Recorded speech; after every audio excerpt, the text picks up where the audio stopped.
Walk Two Moons, Chapter 16, The Singing Tree. Gram was released from the hospital the next morning, mainly because she was so ornery. Gramps wanted her to stay another day, but Gram climbed out of bed and said, "Where's my underwear?" "I guess this cantankerous woman is getting out of here," Gramps said. I think fear had made us all a little cantankerous. I had spent the night in the waiting room. Gramps offered to get me a motel room, but I was afraid that if I left the hospital, I would never see Gram again. The boy we met at the river curled up in an armchair, but I don't think he slept either.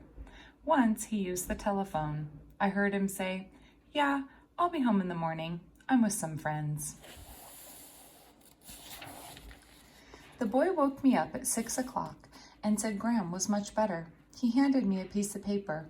"It's my address, in case you ever want to write or anything, but I'd understand if you didn't." I opened the paper. "What's your name?" He smiled. "Oh yeah, right." He took the paper and added his name, Tom Fleet. "See ya," he said. As we were checking out of the hospital, I asked if we should call my father. Gramps said, "Well now, chickabiddy, I thought about that, but it's only going to make him worry. Do you think we could wait to call him when we get to Idaho?"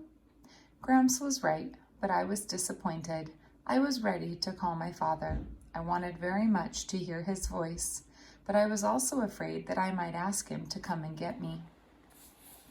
Outside the hospital, I heard the warbling of a bird, and it was such a familiar warble that I stopped and listened for its source. Bordering the parking lot was a rim of poplars. The sound was coming from somewhere in the top of one of those trees, and I thought instantly of the singing tree in Bybanks. Next to my favorite sugar maple tree beside the barn was a tall aspen. When I was younger, I heard the most beautiful bird song coming from the top of that tree. It was not a call, it was a true bird song, with trills and warbles.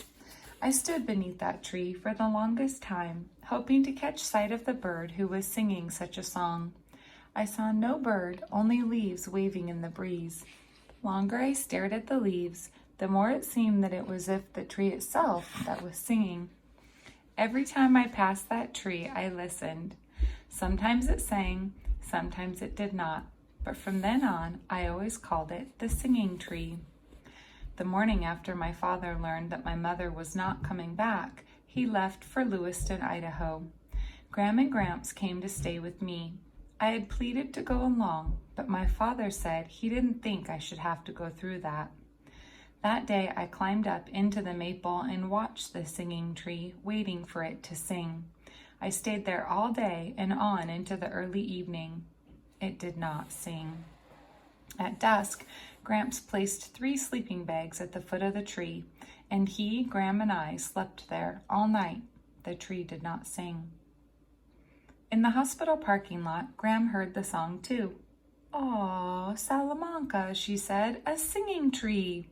And she pulled at Gramps' sleeve. "It's a good sign, don't you think?" As we swept across South Dakota toward the Badlands, the whispers no longer said, "Hurry, hurry," or "Rush, rush."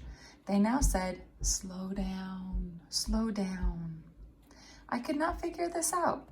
It seemed some sort of warning, but I did not have too much time to think about it as I was busy telling about Phoebe.